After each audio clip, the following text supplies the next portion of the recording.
Hello boys and girls, this is Fog, and today I have something very special for you. As requested, I have a tutorial for my wither skeleton farm. Now, I built this farm in Fog's World a while ago, and I have since made a few improvements to it, and I am here to show you how it works and how to build it. So let's go ahead. This is a sweeper design. We have a couple of 3 floors of spawning where wither skeletons can spawn. It is not the absolute most efficient wither skeleton farm out there. It is possible to build more efficient designs, but it's a pretty fun design and it works really well, and I'm pretty proud of it. So like I said, it's a sweeper design. All the mobs get swept off these floors and down eventually into this area. There is a mechanism that will crush automatically anything that isn't a wither skell, and then you come through with your looting sword and smack all the wither skeletons, and it collects all the loot right in here, and you get all of the lovely XP from killing all the wither skeletons. Anyway, it's a great farm, and I'm going to show you how to build it right now. If we're going to build a wither skeleton farm, obviously we need to go to the Nether, because the only place these guys will spawn is within an area that is currently, or was once, occupied by a Nether fortress. Now, the thing that we're going to build is 10 blocks wide, but it can be almost as long as we want. So we need to find a good place that's long and straight, and that will be at least 10 blocks wide, and that will spawn those guys. And these little crossroads here are perfect. These are the perfect place. Now, the areas that I've marked out here is the total square area in which wither skeletons will spawn for each of these little modules. As you may know, Nether Fortress is built by adding little modules together randomly, and these little crossroad modules are 19 by 19, and so that makes them ideal because they give us a lot of surface area. If I extended this out to a square all the way to there, these wither skeletons would spawn anywhere on that square. So what we're going to do is we're going to take this area, we're going to pick a 10-foot wide swath, and we're going to build a rectangle from here all the way to here. And we could even go a little farther, because these guys here, they'll spawn them as well, just maybe not out quite as far to the sides. But this is good enough. So I'm going to build a 10 wide area from this spot here all the way down to this spot here, and then we'll talk. And I'm back. Now, I've gone ahead and removed all of the rest of the Nether Fortress just to make things easy for us to demonstrate this. Obviously, in a survival world, you won't be able to do that. You may want to go around and put half slabs on everything that's outside of this area, perhaps, but you don't really have to. It will definitely improve your spawn rates if you do, but it isn't absolutely necessary. But as you can see, removing everything else around, boy, we get a lot of these guys. So, yeah, nice big area. Oops, obviously I didn't quite get everything. I didn't remove the chests, but that's okay. Nothing will spawn on those anyway, so it doesn't matter. I also didn't remove the bedrock, but again, nothing will spawn on those, so it doesn't matter. So what we're going to do is we're actually going to build more than one floor. We don't need to build just the one. These guys will actually spawn as far down as there, and as far up as here. So instead of just the one floor, let's build 2 more. Okay, there you go. And as you can see, it will spawn wither skeletons at each and every level. Alright, for this next bit, we're going to build a sweeper that will push mobs back and forth across these platforms. And we're going to do one at each level. I'm going to go ahead and start at the top just because it's easier to see. You're going to need a material that won't be affected by slime blocks, such as melons or furnaces or obsidian. I'm going to go with melons just because they're easy to see, but I'm going to tell you the problem with using melons is they are easily destructible. So they're very cheap, but yeah, you might want to be careful about that. So what we're going to do is we're going to build a rail that runs the whole length of this, and we're going to build it shaped just like that. And we're going to go all the way down the end here, and we're going to do it on all 3 levels. I will be back in just a second. Right, there you have it. Now we need to extend this rail past the end. We're going to add 5 to each side. 1, 2, 3, 4, 5, just like that. And we're going to do that on all the levels and on both sides. So just like that, and come around the other side, and we're going to do the same thing. All right, the next thing you want to do is figure out which side you want to use to build your redstone. I'm going to go ahead and build this side. So I'm going to first put a couple of these here, and then I'm going to put a repeater there and a lever here and just turn that on for now. And what I want to do is I want to figure out exactly how far the redstone will reach. So I'm going to coat this with redstone all the way along. We'll just keep going. Obviously, I could just count this off. It's going to reach 15 blocks from here. 1, 2, 3, 4, 5, 6, 7, 8, 9, 10, 11, 12, 13, 14, 15. So yeah, I can count that off, of course, but it's actually a little bit easier to do it this way because it makes it very obvious and you can see it. Now, rather than go all the way to the end, I'm going to be a little conservative. I'm going to stop one short. This is going to give me some room to adjust that if for somehow I've measured things wrong or counted wrong. It just gives me a little bit more to do to work with. So I'm going to go ahead and stop it a little short. We're going to break that right there. Now, what we need to do is we need a way to get a single tick on and off pulse to get around to the other side here. And the way we do that is we're going to go ahead and put a single tick repeater. Do not extend the length of these repeaters. We're going to push that repeater into a block like that. I'm using iron blocks just to make it easier to see what we're doing here. And then we're going to take that signal from that block and we're going to do 2 things with it. First thing we're going to do is we're going to push it back through a single tick repeater here. Sorry, right here onto that open space there. Got to remove that block. Don't forget to do that. And then we're going to take another repeater and put it right here at 1 tick and come through here. That gives us a 2-tick delay between pulses here and here. And likewise, a 2-tick delay between pulses here and here. That's going to be important because eventually when this thing is running, this is going to be operating 1 tick on, 1 tick off. And that means that even though this is delayed by 2 ticks, it will still be in phase with this signal here. So that means when these flash, these will flash at the exact same tick. That's pretty important because if you get that wrong, your machine won't work. So I'm going to go ahead and do this all the way along the end. We'll come down here. Here's where the signal dies out. This one I'm going to go right to the edge because I might as well. I've already got the slop on that end that I need.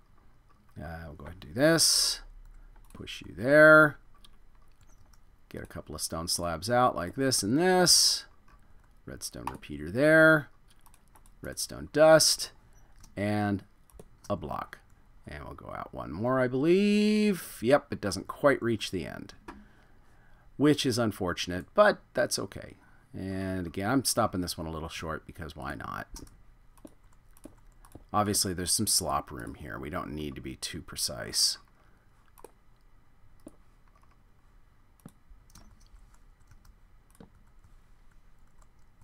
Now, it's important the signal go all the way to the end. All right, I'm going to do that on all 3 levels, and then we will talk again. All right, there are 2 ways we could proceed here. We could build a pulse emitter at each level, which is what I did in Fog's World, or what we could do is we could build 1 pulse emitter at the bottom and just carry it up a ladder. So let's do the ladder this time. I'm going to go ahead and put one of these with a repeater at each level, and then I'm going to just build a power ladder from the bottom to the top. So let's go ahead and get started on that.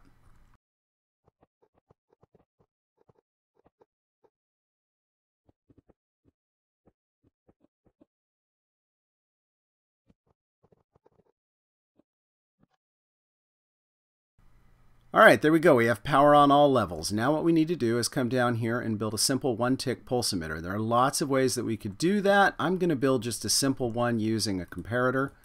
Comparator clock will come around. Actually, let's bring it out this way, like this, right from here. Now I'll put that on subtract mode, bring a line around like that, put a lever here, and that should create a flashing one-tick pulse. Whoops, that would help if I used a comparator. There we go. And now we should get flashing one-tick pulses at every level.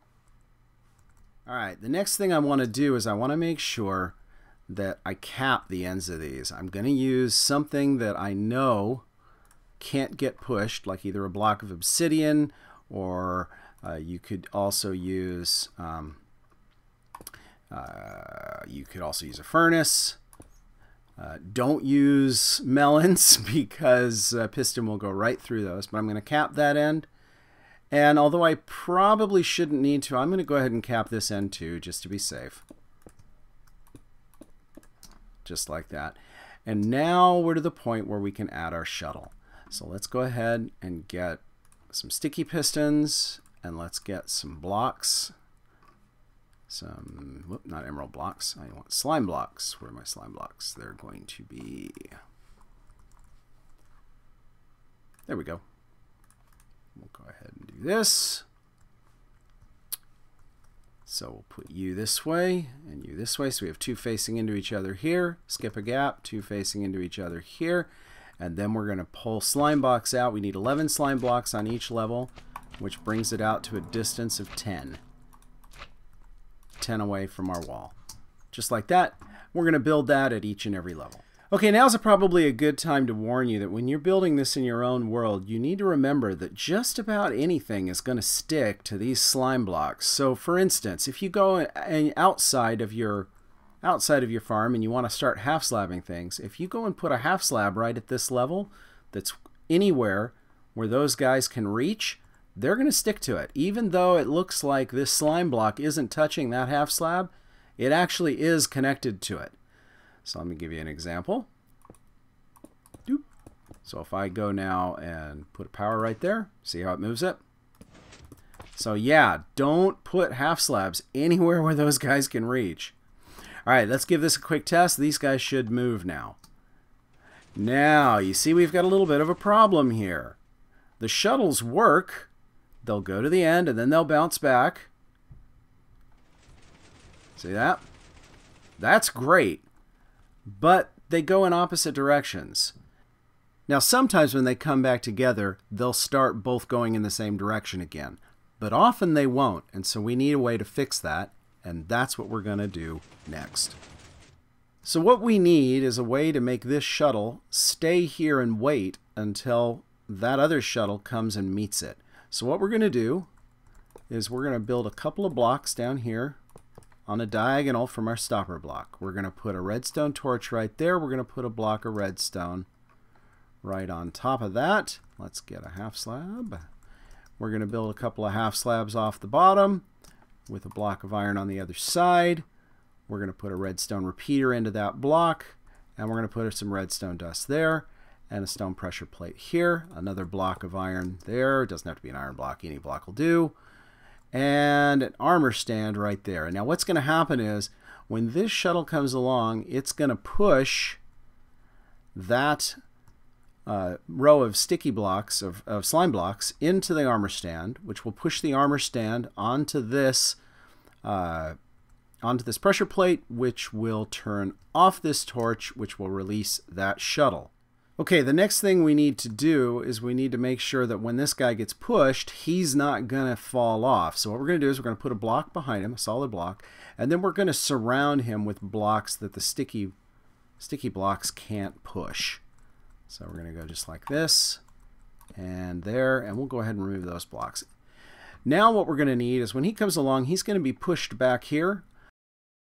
We need a way for the armor stand to get pushed off of this pressure plate. So what we're going to do is we're going to put a regular piston right there facing in, and then we're going to come down here and we're going to build a little hopper timer, a little hopper clock.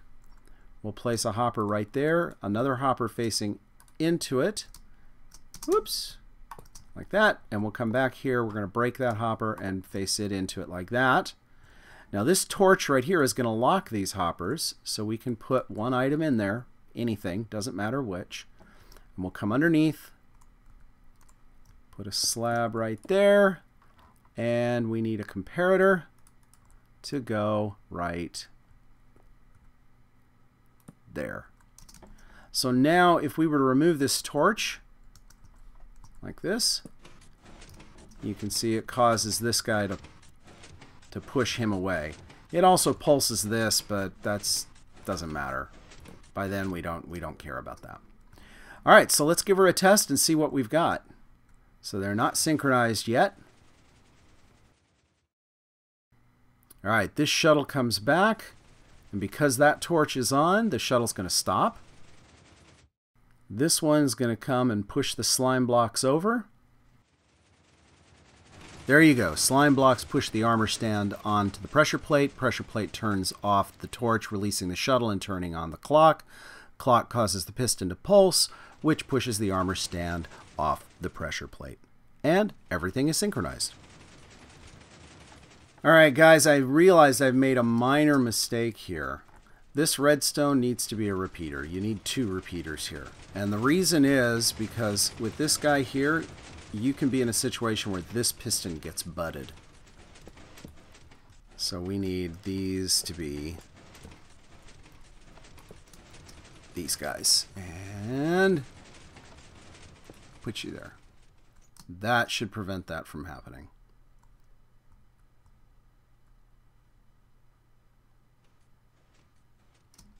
Alright, there you go. Alright, with our synchronizers in place, now we can go ahead and surround the whole farm with rails. I've chosen to use melons. Make sure you use something that won't stick to the blocks unless you're in a spot like up here where it can't stick. Places to worry about, you want to have these gaps at the end that those can slip through. If you're going to put something here, make sure that it's a non-sticky item. And make sure you're not running anything along here that can stick to those blocks. And you should be good to go. So the next thing we need to do is figure out where we're going to collect our mobs. Now, there's a couple of ways we can do this, but at one of the ends, pick an end. This is a good one because it's next to the redstone. We're going to go ahead and remove a row down here. Now, on subsequent levels, we could remove the same rows, but it actually kind of makes sense for us to remove alternate rows like this. And the reason that makes sense is because when a mob falls 4 blocks, he's only going to take 1 hit point of damage. So we can control the amount of damage these guys get. So let's go ahead and turn on the machine and give this a quick test. We'll turn on the mob spawning and turn on the machine, and let's wait and see what happens. So as you can see, it pushes them over to the side and they drop down to the next level there on the top. And then the guys on the bottom here are going to just get pushed right out. The guys on the second level should get pushed down again. There we go. And there we got a whole bunch of them getting pushed out the bottom. All right, so now if you're paying attention, you may notice we have a few problems. We have things like this happening, and down in here, and over here. And that is because we have not completely closed off every area that could be a place where things spawn. So eventually you're going to want to do is you're going to want to come around and cover all of these open surfaces with half slabs. Alright, with our areas opened up, our collection slots in place, now we need to build our killing area. And what we want to do is we want to build a platform 20 below this floor. So 5, 10, 15, 20. Here is where we're going to build our killing platform. Now I've made it extra wide just for demonstration purposes. We're going to actually want to close this off. We'll do that in just a minute. But before I do that, I want to talk about why this distance. Now, as these guys get pushed back and forth through here, they're going to take a little bit of damage. They're going to take some damage if the slime blocks pass through them. They're going to take a little bit of damage as they drop down from level to level. And they're going to take another 16 blocks of damage as they come down here. Now, almost always, if you go 20 down, almost always they will survive this drop. There may be the occasional few that got stuck in a slime block or something, but my experience has been that they almost all survive this drop. Now remember, the goal here isn't really to get them down to one-hit kills with a punch. The goal is to get them down to one-hit kills with a looting sword. And this will get them within 2 or 3 hit points, and the looting sword should very easily take care of the rest. The reason we want to use a looting sword should be pretty obvious. We want more heads. And so using a looting sword is what's going to get us all of those heads. So now that we're down this low, now we need to build our killing platform. Alright, we're going to start by building a 2-tiered collection mechanism. We're going to go ahead, remove this row of blocks. We're going to build a row of hoppers behind here. Whoop.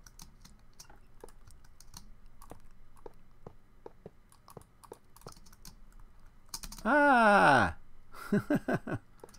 And then we're going to build another row of hoppers here that points down into those, like this.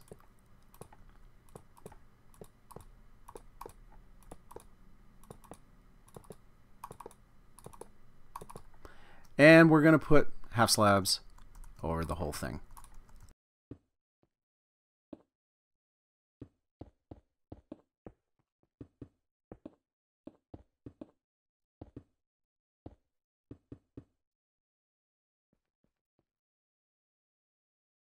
Now, what we need here, we're going to build a mechanism that's going to push out any mobs that are too high or smaller. And what we're going to do to make that happen, we're going to place a 2-block gap right here by capping it off with a half slab, just like that. And on the other side, we are going to put a row of glass. So let me find some sort of glass. This will do. Doesn't have to be colored. Make it look however you want it to. So we're going to put glass right the way across here, like that. And on the other side of the glass, we're going to put some sticky pistons. So let me get some sticky pistons. And you guys are going to go right here. Actually, let me go ahead and I'm going to get a piece of iron.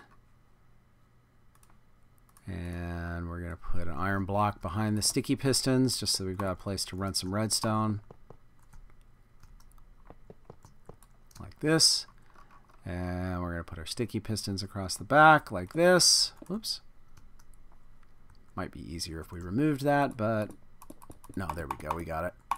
Okay, so now we have some sticky pistons that can push these guys over. And now we can just finish this off a little bit. Let's go ahead and add half slabs here.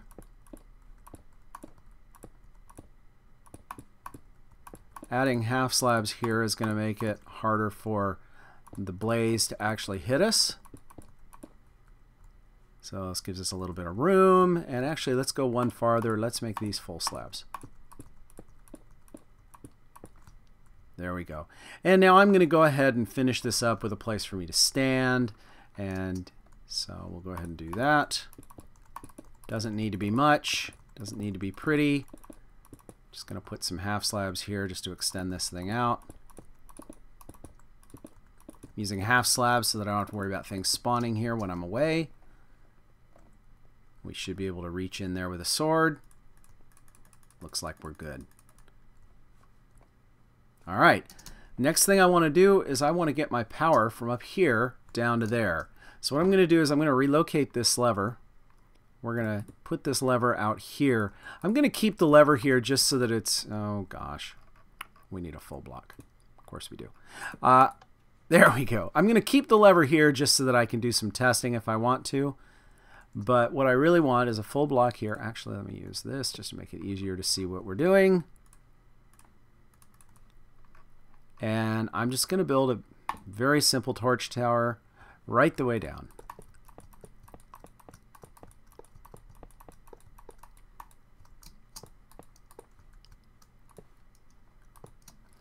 And give me a torch.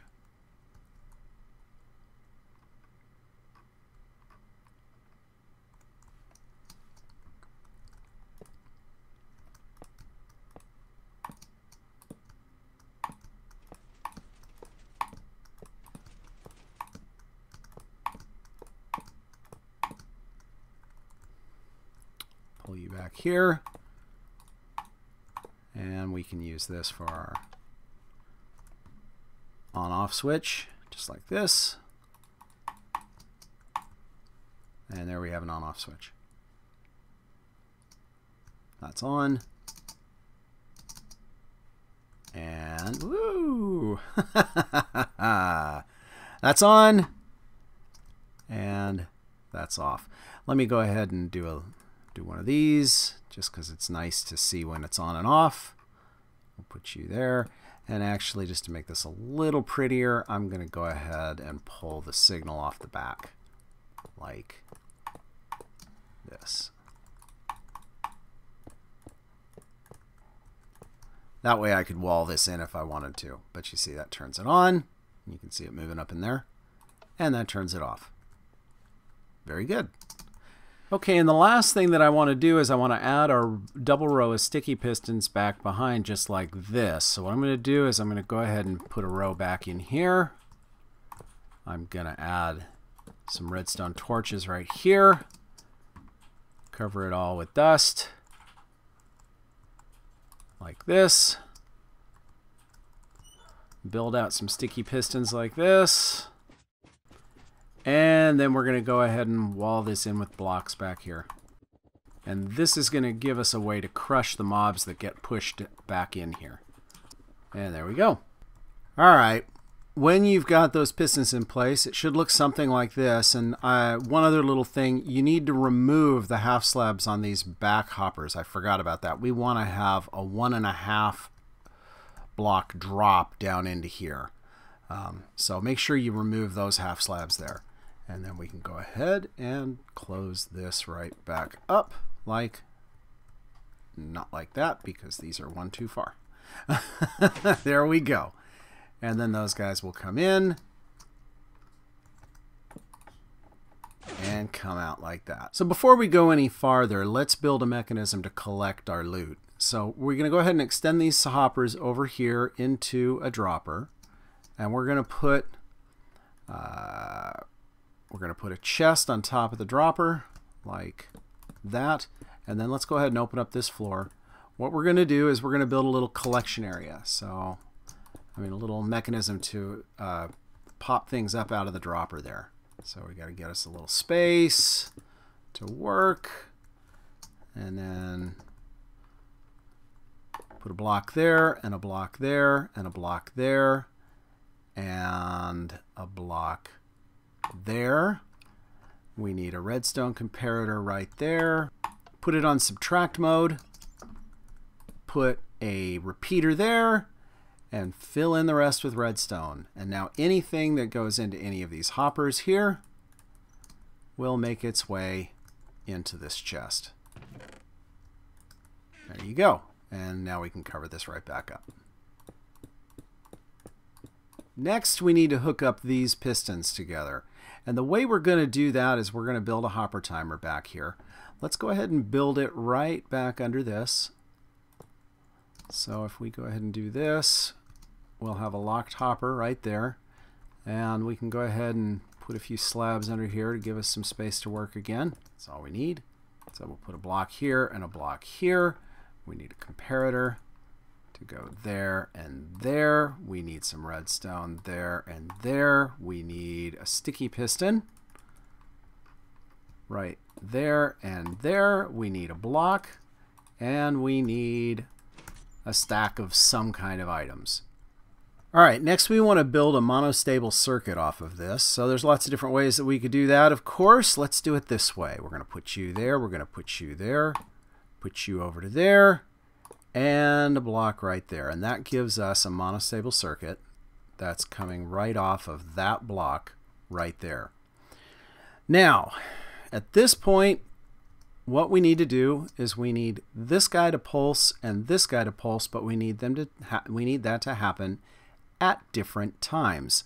So let's go ahead and bring this guy up. We're going to bring it up in a little bit of a power ladder up to about here. Should be great. Boom, boom, boom, boom. Okay, so now we'll have a pulse that reaches up to here. We've got to do something with it. We need these guys to fire at different times. First, we need this to retract, then we need this to pulse, and then we need this to extend so that it will crush. So what we're going to do is we're going to pull a signal off of both sides here. Let's do this. Boom. And a boom and a boom. Actually, we'll use a half slab here just because it will look nicer. Like this. We need to set this one on 3 ticks. We've got to get 2 pulses out of here. We want the first one to be at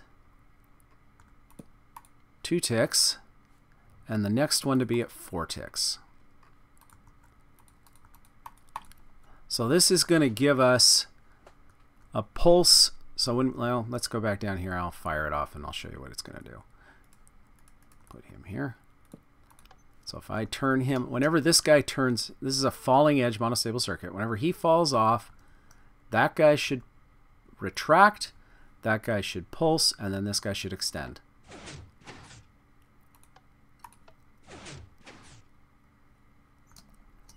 And it would be better if we actually hooked it up. Alright, with the mob crusher in place, we should be ready to give it a test, so let's turn it on and see what we get. And here comes our first batch of stuff. So it pulses, clears out everybody that isn't a wither skeleton, well, except for these guys who are a little slow in landing. But these guys are all within easy reach. We can kill them and collect their things down in here. There you go. Alright guys, it's working great. So, that's all I have time for today. As always, if you liked this, please leave a like. Helps people find my videos. And please subscribe, and we will talk to you all again next time. Bye guys.